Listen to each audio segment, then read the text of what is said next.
Hey everyone, we're going to be reading our second Narnia book. It's a second one for me to read aloud, but it's actually the book number one. It's the origin story. It's called The Magician's Nephew. This is a beautiful illustrated copy that I got from HarperCollins. I'm going to try to read it in such a way where you can see some of the text and some of the pictures as I read. This is a story about chapter 1, long ago, the wrong door. This is a story about something happened long ago when your grandfather was a child. It is a very important story because it says how all the comings and goings between our world and the land of Narnia began. In those days, Mr. Sherlock Holmes was still living in Baker Street, and the Bastables were looking for treasures in Ashwin Road. I'm going to switch to this. In Leshwin Road. In those days, if you were a boy and you had to wear a stiff Eton collar every day, and schools were unusually nastier than now. But meals were nicer, and as for sweets, I won't tell you how cheap and good they were, because it would only make your mouth water in vain. And in those days, there lived in London a girl called Polly Plummer. She lived in one of the long rows of houses, which were all joined together. One morning, she was out in the back garden when a boy scrambled up from the garden next door and put his face over the wall. Polly was very surprised because up till now there had never been any children in that house, only Mr. Catterley and Miss Catterley, a brother and sister, an old bachelor and maid, living together. So she looked up, full of curiosity. The face of the strange boy was very grubby. It could hardly have been grubbier if he had first rubbed his hands in the earth and then had a good cry, and then dried his face with his hands. As a matter of fact, this is very nearly what he had been doing. "Hello," said Polly. "Hello," said the boy. "What's your name?" "Polly," said Polly. "What's yours?" "Diggory," said the boy. "I say, what a funny name," said Polly. "It isn't half so funny as Polly," said Diggory. "Yes, it is," said Polly. "No, it isn't," said Diggory. "At any rate, I do wash my face," said Polly, "which is what you need to do, especially after—" And then she stopped. She had been going to say, "after you've been blubbing," but she thought that wouldn't be very polite. "All right, I have then," said Diggory in a much louder voice, like a boy who was so miserable that he didn't care who knew it had been crying. "And so would you," he went on, "if you had lived all your life in the country and had a pony and a river at the bottom of the garden and been brought to live in a beastly hole like this." "London isn't a hole," said Polly indignantly, but the boy was too wound up to take any notice of her, and went on. "And if your father was away in India, and if you had come and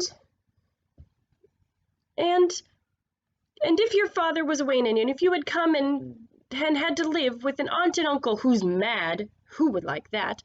And if the reason that they were looking was that they were looking after your mother, and if your mother was ill and was going to die," then his face went all the wrong sort of shape, as it does if you're trying to keep back your tears. "I didn't know. I'm sorry," said Polly humbly. And then, because she hardly knew what to say, and also to turn Diggory's mind to cheerful subjects, she asked, "Is Mr. Catterley really mad?" "Well, he's either mad," said Diggory, "or there's some other mystery. He's had a study on the top floor, and Aunt Letty says I must never go there. Well, that looks fishy to begin with. And then there's another thing. Whenever he tries to say anything to me at meal times, he never tries to talk to her. She always shuts him up. She says, 'Don't worry the boy, Andrew,' or I'm sure Diggory doesn't want to hear about that, or else, 'Now, Diggory, wouldn't you like to go out and play in the garden?' What sort of thing does he try to say? I don't know. He never gets far enough. But there's more than that. One night, it was last night, in fact, I was going up past the foot of the attic stairs on my way to bed, and I don't much care for going past them either. I'm sure I heard a yell. Perhaps he keeps a mad wife shut up in there. Ooh, yes, I've thought of that. Or perhaps he's a coiner.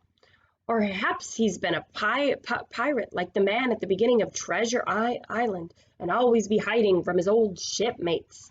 How exciting, said Polly. I never knew your house was so interesting.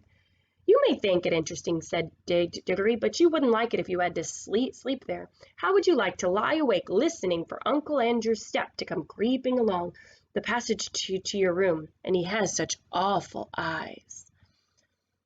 That was how Polly and Diggory got to know one another.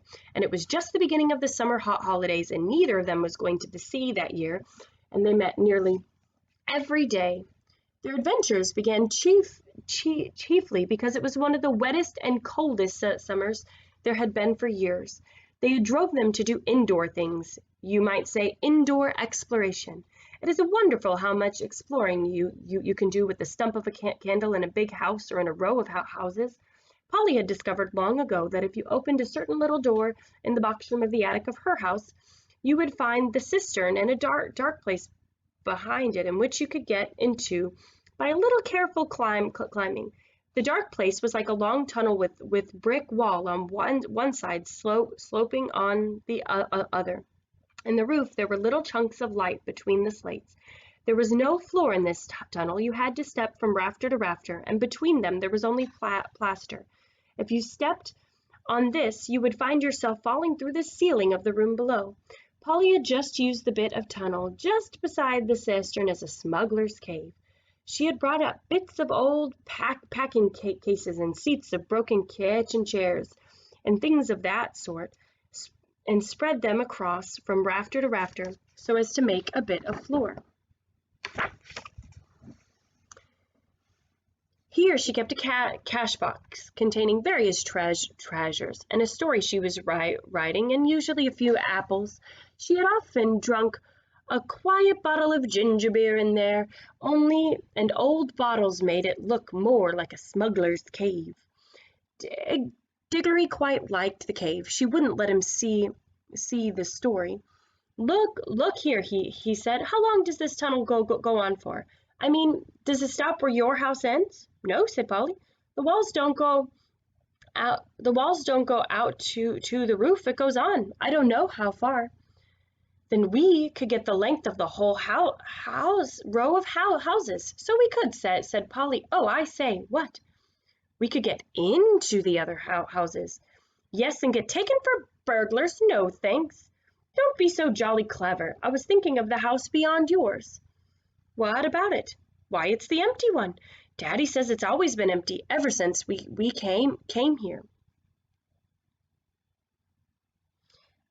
I suppose we ought to have a look at it then, said Diggory. He was a good deal more excited than you'd have thought from the way he spoke, for he was thinking, just as you would have been, of all the reasons why the house might have been empty for so long.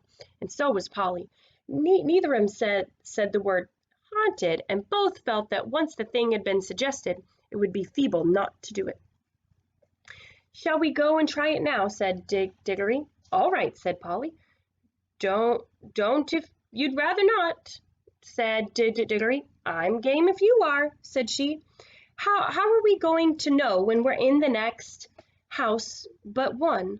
Then they decided they would have to go out into the box room and walk across it, taking steps as long as the steps from the rafters to the next. Then they would give an idea of about how many rafters went to a room, and that would allow for 4 more passages between the next two attics in Polly's house.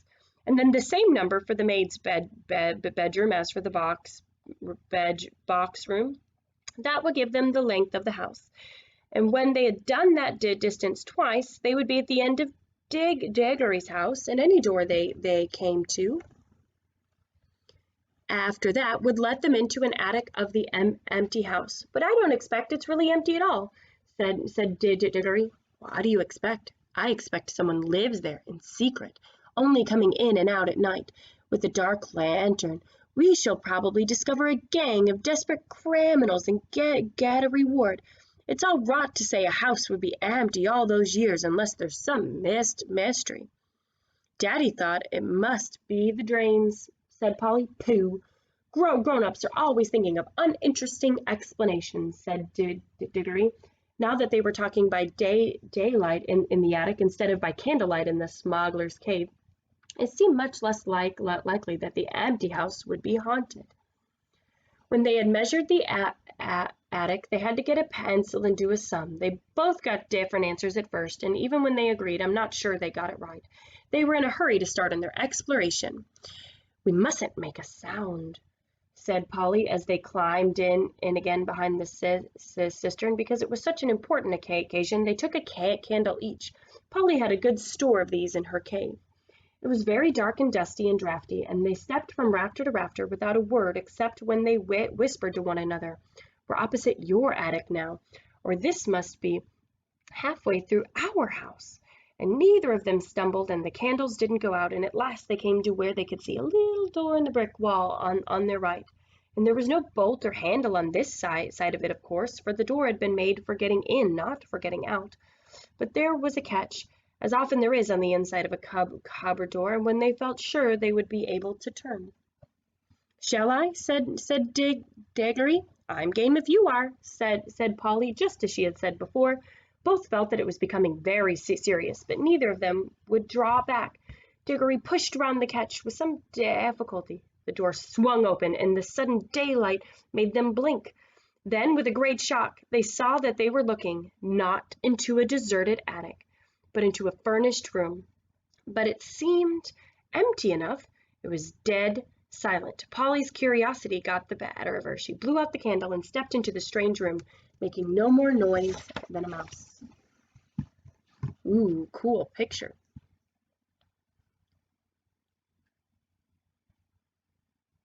And it was shaped, of course, like an attic, but furnished as every sitting room. Oop, I made it worse. Every bit of walls was lined with shelves, and every bit of the shelves was full of books. A fire was burning in the grate. You remember that it was a very cold and wet summer that year. And in front of the fireplace, with its back toward them, was a high-backed chair. Between the chair and Polly, filling most of the middle of the room, was a big table piled with all sorts of things, printed books of the sort you write in, and ink bottles and pens and sealing wax and a microscope. But what she noticed first was a bright red wooden tray with a number of rings on it. They were in pairs, a yellow one and a green one together, and then a little space in pair, and then a little space, and then another yellow one, and another green one. They were no bigger than ordinary rings, and no one could help noticing them because they were so bright. They were the most brilliant, shiny little things you can imagine.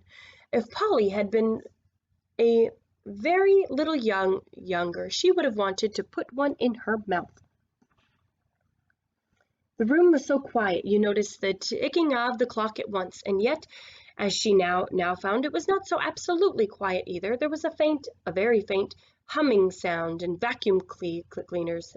If vacuum cleaners had been invented in those days, Polly would have thought it was the sound of a hoover being worked a long way off, several rooms away and several floors below. But it was a very nicer sound than that, a more musical tone, only so faint that you could hardly hear it. It's all right. There's no one here," said Polly over her shoulder to Diggory. She was speaking above a whisper now, and Diggory came out blinking and looking extremely dirty, as indeed Polly was too. "It's no good," he said. "It's not an empty house after all. We better leave before anyone comes." "What do you think those are?" said Polly, pointing at the colored rings. "Oh, come on," said Diggory. The sooner he never finished what he was going to say, for at that moment something happened. The high-backed chair in front of the fire moved suddenly, and there rose out of it, like a pantomime demon coming out of a trapdoor, the alarming form of Uncle Andrew. They were not in the empty house at all. They were in Diggory's house, in the forbidden study. Both children said, "Oh," and realized their terrible mistake. They felt they ought to have known all along that they hadn't gone nearly far enough. Uncle Andrew was tall and very thin, and had a long, clean-shaven face with a sharply pointed nose and extremely bright eyes, and a great tousled mop of hair. Diggory was quite speechless, for Uncle Andrew looked 1,000 times more alarming than he had ever looked before. Polly was not so frightening yet, but soon she was. For the very first thing Uncle Andrew did was to walk across the door of the room, shut it, and turn the key in the lock. And then he turned around, fixed the children with bright eyes, and smiled, showing his teeth. "There," he said, "now my fool sister can't get at you." It was dreadfully unlike anything a grown-up would be expected to do.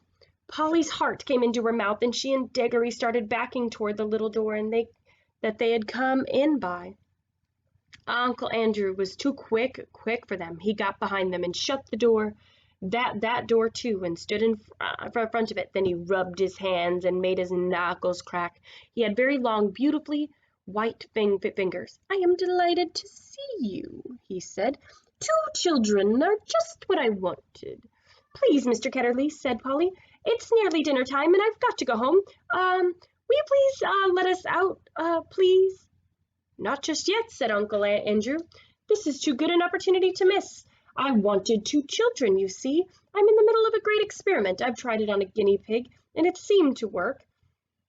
But then a guinea pig can't tell you anything, and can't explain to it how to come back." "Look here, Uncle Andrew," said Diggory, "it really is dinner time, and they'll be looking for us in a moment. You must let us out." "Must," said Uncle Andrew. Diggory and Polly glanced up at one another. They dared not say anything, but the glances meant, "Isn't this dreadful?" and "We must humor him."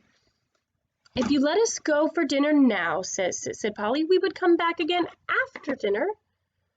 "Ah, but how do I know that you would?" said Uncle Andrew with a cunning smile. And then he seemed to change his mind. Well," he said, "if you really must go, I suppose you must. I can't expect two youngsters like you to find it much fun talking to an old buffer like me." "Oh," he sighed and went on, "you've no idea how lonely I am, but no matter. Go to your dinner. I must give you a little present before you go. It's not every day that I see a little girl in my dingy old study, especially, if I must say so, such a very attractive young lady as yourself." Polly began to think that he might not really be mad after all. "Wouldn't you like a ring, my dear?" said Uncle Andrew to Polly.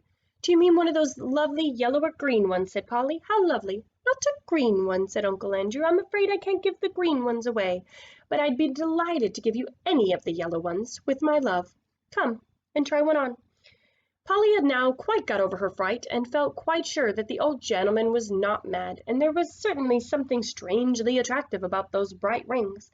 She moved over to the tray. "Why, I declare," she said, "that humming noise gets louder here. It's almost as if the rings were making it." "What a funny fancy, my dear," said Uncle Andrew with a laugh. It sounded a very natural laugh, but Diggory had seen an eager, almost greedy look on his face. "Polly, don't be a fool," he shouted. "Don't touch them." But it was too late. Exactly as he spoke, Polly's hand went in to touch one of the rings, and immediately, without a flash or a noise or a warning of any sort, there was no Polly. Diggory and his uncle were alone in the room. That is such a suspenseful chapter. I love it. Tomorrow is chapter 2, Diggory and his uncle. Your questions for today are: how did Polly and Diggory meet? Why were they crawling along in the attic? What is Polly's cave? And what happened when they went into the room? All right. I'm going to ask a bonus question. Where do you think Polly went? Who knows? All right. I can't wait to hear more from your answers.